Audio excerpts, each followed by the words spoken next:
औज़ु बिल्लाहि मिनश्शैतानिर्रजीम बिस्मिल्लाहिर्रहमानिर्रहीम अल्हम्दुलिल्लाहि रब्बिल आलमीन व सल्लल्लाहु अला सय्यिदिना व नबीना व अहले बैतिहि तय्यबीन ताहिरीन। अज़ीज़ान नाज़रीन, आज जिस मौजू को लेकर मैं आपके सामने हाज़िर हुआ हूँ वो एक नहायत ही अहम मौजू है जिसका नाम है ज़कात फ़ितरा। हम और आप आहिस्ता आहिस्ता उस ईद की तरफ बढ़ रहे हैं जिसे ईद उल फ़ित्र कहा जाता है, और इसका एक सबब ये है कि इस दिन हर उस इंसान के ऊपर जो साहिब हैसियत है उसके ऊपर ये वाजिब हो जाता है कि वो अपने अहले अयाल और उन अफराद का कि जो उनकी उसके ऊपर वाजिबुन नफ़क़ा हैं उनकी तरफ से फ़ितरे को दे। चंद मसाइल इस फ़ितरे के हवाले से मैं आपके सामने पेश करना चाहता हूँ ताकि फ़ितरे का मसला आपके सामने वाज़े हो जाए, क्लियर हो जाए और आप इस वाजिब से महरूम न रह जाएं। सबसे पहली चीज़ कि फ़ितरा कब वाजिब होता है, यानी टाइम क्या है। जिस तरीके से नमाज के वाजिब होने का वक्त है, चूँकि ये फ़ितरा भी एक इबादत है लिहाजा इसका भी एक वक्त मुअय्यन है। वो वक्त क्या है? वो वक्त तब है कि जब इंसान ईद के चाँद को देख ले, यानी रमज़ान के महीने को मुकम्मल कर ले, गुजार ले, और उसके बाद ईद के चाँद को जैसे ही देख लेगा उसके ऊपर अपने वाजिबुन नफ़क़ा अफराद के लिए फ़ितरा वाजिब हो जाएगा। यानी ईद के चाँद से ज़ाहिर होने से लेकर अगर कोई इंसान दूसरे दिन नमाज ईद पढ़ने जा रहा है तो वो उससे पहले पहले फ़ितरे को अदा कर दे। अगर नमाज ईद नहीं पढ़ रहा है तो उसके पास ज़ोहर तक का वक्त है कि वो फ़ितरे को दे। अब वो फ़ितरा किसके ऊपर वाजिब है और किस किस अफराद को देना है, किन लोगों को देना है, यानी निकालने वाले, फ़ितरा निकालने वाले कौन अफराद हैं।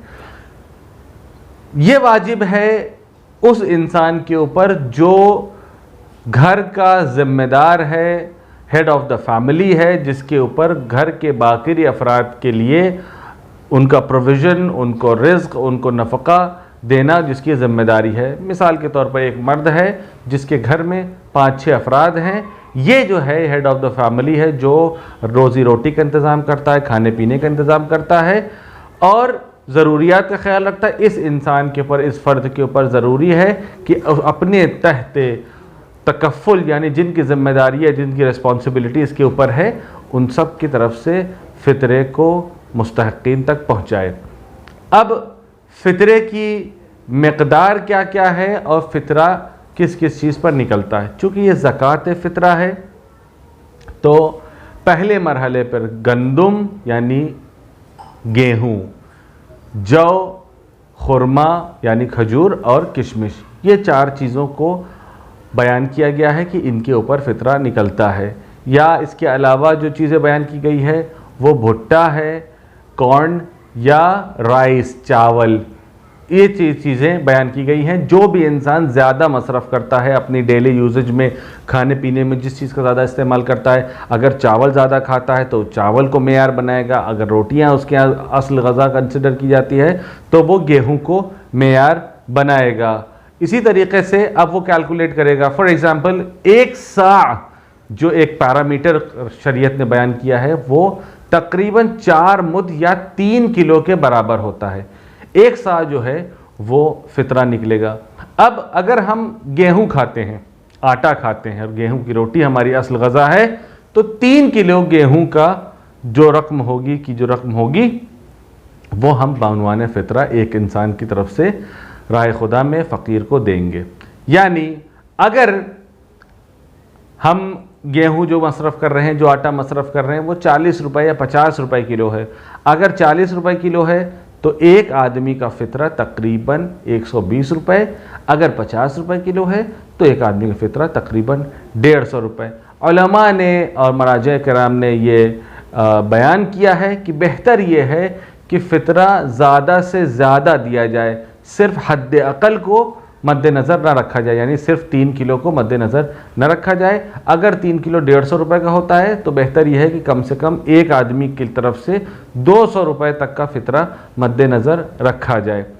अब अगर घर में 5 अफराद है, मिसाल के तौर पर 150 रुपये या 200 रुपये, जो भी हम कंसिडर करना चाहें वो कर सकते हैं। या तो हम गेहूँ दें उस चीज़ का जिनको मैंने जिक्र किया, उन चीज़ों को सिर्फ कैलकुलेट करके 3 किलो बना करके वो किसी मुस्तहक को दे दें या उसके बदले में पैसा दें। अगर हम गेहूं दे रहे हैं तो कम से कम एक ज़रूरतमंद को एक सा या जो 3 किलो है वो एक ही आदमी को दिया जाएगा, उससे कम नहीं दे सकते कि 3 किलो तो बहुत ज़्यादा है, 1 किलो इसको दे देते हैं, गरीब है 1 किलो इसको दे देते हैं, 1 किलो उसको दे देते हैं, ये नहीं हो सकता है।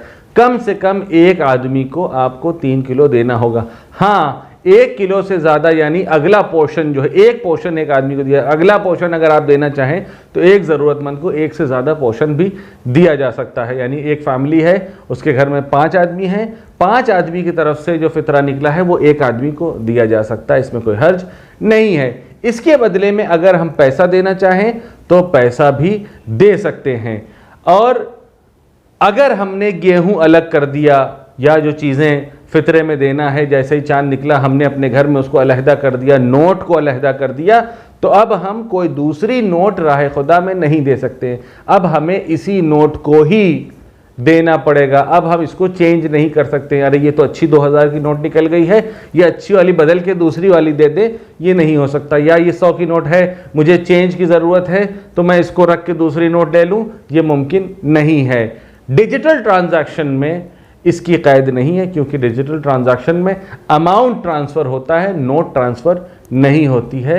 लिहाजा अगर आप किसी ज़रूरतमंद के को जानते हैं जिसका अकाउंट नंबर आपके पास है, उसको पास पैसा ट्रांसफ़र करना चाहें तो आप इजीली ट्रांसफ़र कर सकते हैं, कोई मसला नहीं है। लेकिन ये ट्रांसफ़र शब-ए ईद में ही या नमाज ईद से पहले पहले या ज़ोहर से पहले पहले, रोज़े ईद के ज़ोहर से पहले पहले ये ज़रूरतमंद तक पहुंचना चाहिए। या तो आप ज़रूरतमंद को पहचानते हो उस तक पहुंचा दें, या उस इदारे को जिसके बारे में आपको पता है कि ये कार खैर करता है, उन इदारों को या जिनके पास मराजे की तरफ से इजाज़त हासिल है, वकालत हासिल है इस तरीके के रुकूम को हासिल करने की, उन इदारों को आप ये रकम दे सकते हैं। इसके बाद आप बरी ज़िम्मा हो जाते हैं।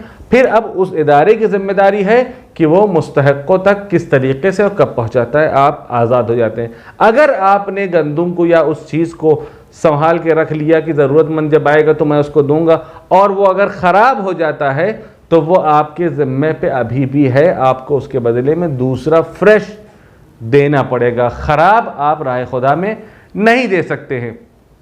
इसके अलावा एक अहम मसला ये है, आम तौर पे ये होता है कि आजकल तो लॉकडाउन चल रहा है, ये सिचुएशन नहीं है, लेकिन कभी कभी ऐसा होता है कुछ लोग शब-ए ईद में अपने घर पर इफ्तार रखते हैं।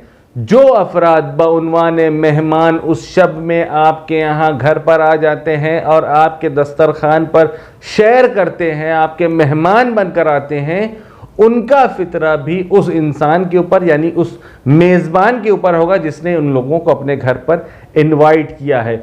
अब आने वाले B it a Muslim B it a non Muslim, चाहे वो शिया हो, चाहे वो सुन्नी हो, चाहे वो काफिर हो, अगर वो आपके घर पर आया हुआ है तो उसकी तरफ से फितरा देना आपके ऊपर वाजिब है। एक दूसरा मसला, और इंशाअल्लाह आपकी ज़हमत तमाम, वो ये है, अगर कोई हाशिमी या सैयद कोई फितरा दे रहा है तो वो गैर हाशिमी को यानी गैर सैयद को भी दे सकता है और सादात को भी दे सकता है। लेकिन अगर कोई गैर सादात फितरा दे रहा है तो शर्त यह है कि वो फितरा सैयद के ऊपर खर्च नहीं किया जा सकता है, वो गैर सादात को ही देगा। गैर सादात का फितरा सादात को नहीं दिया जा सकता है। इसके साथ साथ एक अहम मसला वो ये है कि हम फितरा देते वक्त ज़रूरी नहीं है कि हम सामने वाले को ये बताएं कि ये माल माल फितरा है। ज़रूरी नहीं है कि ये बताएं और ये जताएं कि हम फितरा तुमको दे रहे हैं। बउनवान हदिया भी अगर कोई देना चाहता है बिना बताए तो ये दे सकता है, ये कामिलन जायज़ है और सही है। वस्सलामु अलैकुम वरहमतुल्लाहि वबरकातुहू।